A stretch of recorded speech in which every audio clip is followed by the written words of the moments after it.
Hey there, welcome to this Roll for Crit review. In this video, we take a look at the digital adaptation of Everdelle. In the original game, you'd use workers to gather up critters and constructions in order to gain the most victory points before winter returned. Now, in this digital reincarnation from Direwolf, you'll have that same gameplay from the original base game. This will be for both online as well as couch co-op. However, they added some extra little goodies that could only occur in a digital version. So, let's take a peek.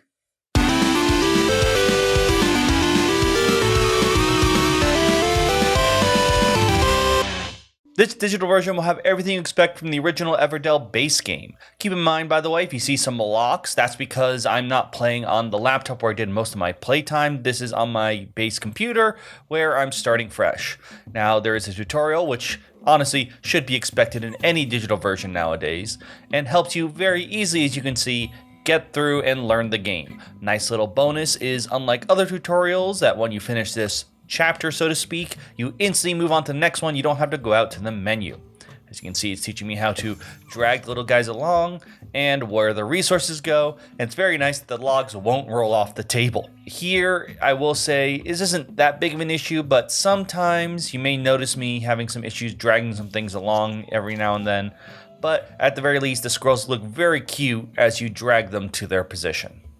You have both online and local play. You'll need an account in order to do online, but there are plenty of ways to play without having to go online. The solo mode has everything you expect. You can choose the AI. You can't change their difficulty for each different one, but overall, I don't think that's too big of a deal, just how easy or hard you want the game. You can, of course, use AI with other players in a pass and play, and of course, change their difficulty. But for now, let's just take a look at this single player mode as I'm by myself recording. This is what the actual full game will look like. As you can see, you have your nice Meadow there, you get your cards. Now, you do get one of the 4 possible workers. You don't get to choose a color. Yes, I know this usually doesn't really matter, but it is something that disappoints me a little bit. Now, you move around the screen, you can hover over, drag your people, as we saw a little bit in the tutorial, in order to get whatever resources you need. This is a nice time to also show that it shows if anyone plays a card, so you can know if they have that in their village now. If they draw, you can see cards go across and what they take. So it's usually not hard, even with the AIs, which obviously move a little faster, to know what they do. When cards are put into your village, they reduce to a small size, but you can hover over them to see a full card. Now, I want you to notice with the farm here, there's a little link symbol from there to over my card in a hand. It could also be in the meadow. This is really nice, as you'll always know if you have the building that can fit a villager for free, which is one of the core mechanics in Everdelle.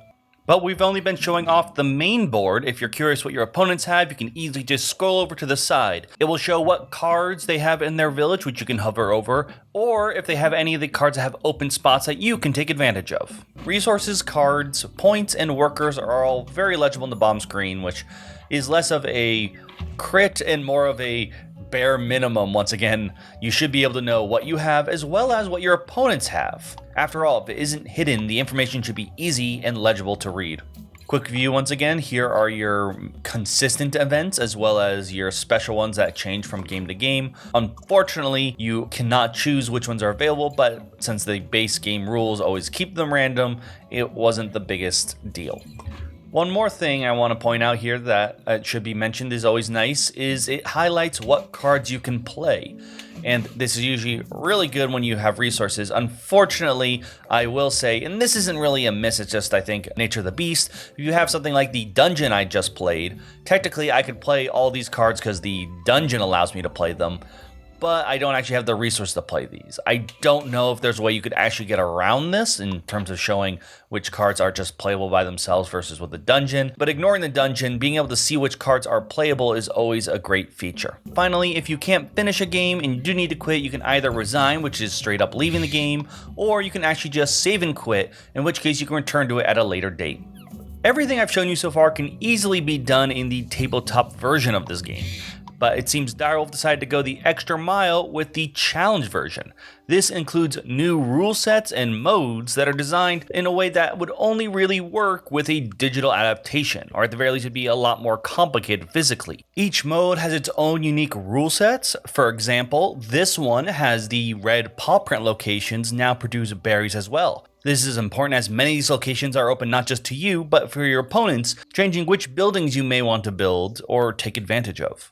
Because of this, each of these modes will play significantly differently, changing up which strategies are stronger, weaker, and in some cases even changing what's printed on the cards. For example, one game mode actually randomizes what constructions critters call home, meaning you can't always put that judge in the courthouse. And for those who are a bit more purist, they still have the Ratagast mode in this game. That is the actual solo mode from the physical version, so you can go through and play that. That said, I wasn't the biggest fan of the Ratagast mode in the physical version, and personally, the solo mode as well as the challenges are more than enough satisfying me in terms of what I desire from a solo experience. Now, in terms of a digital adaptation from Direwolf, it's what we expect. A very well done game that isn't just a simulator of the game made digital. You got those extra little bits, sound effects. Your workers are now actual animals, and when you pick them up, they don't just stand there or T-pose. They actually do a little hanging motion, which is very cute.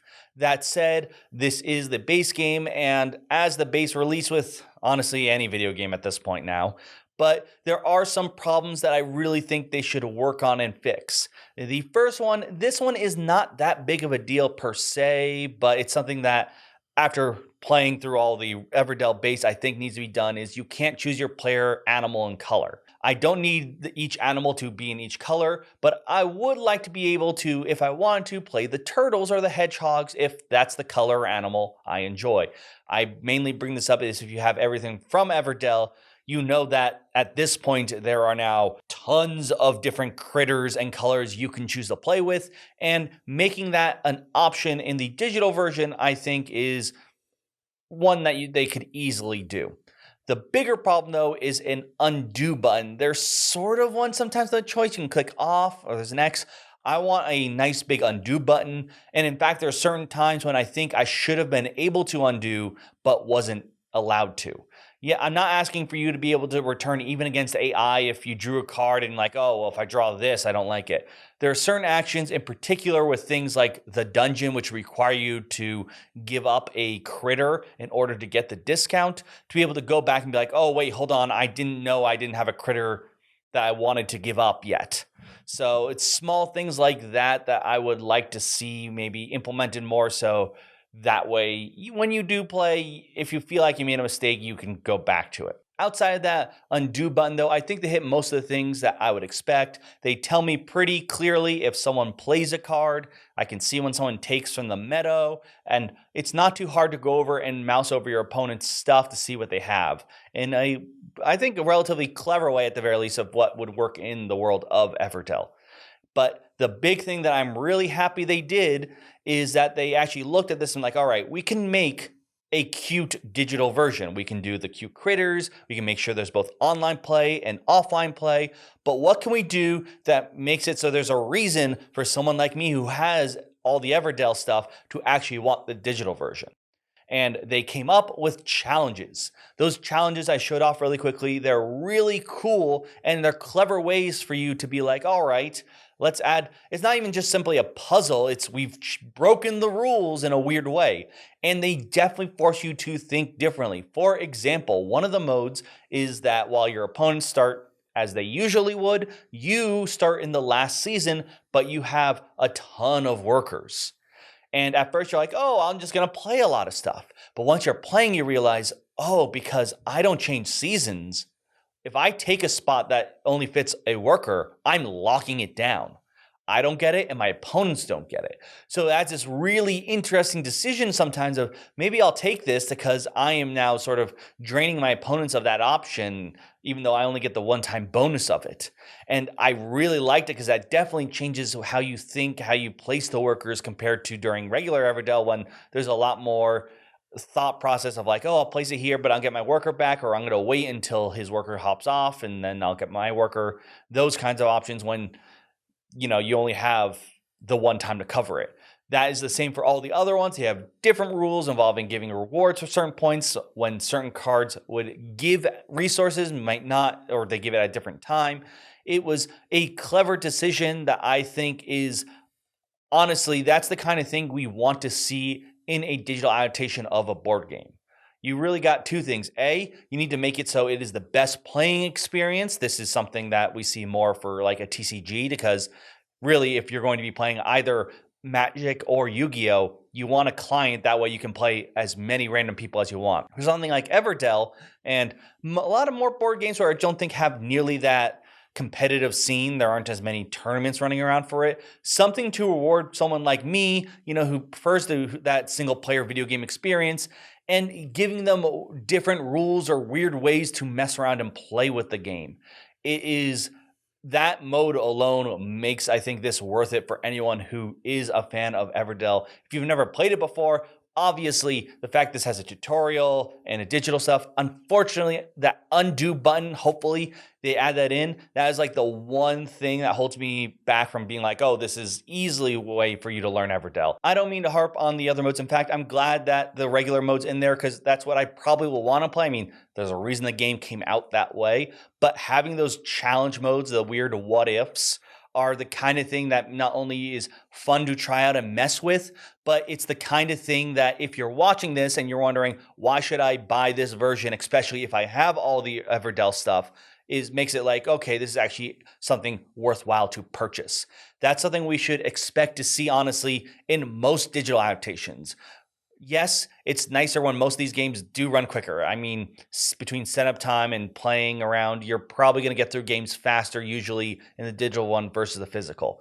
But we want something that is more than just the base. Yes, we want the original game and we'll want all the expansions. In particular for Everdell, if you've ever seen every expansion laid out, I'm really going to be happy to be able to do this digitally where I don't need another table in order for everyone to be able to sit down and play.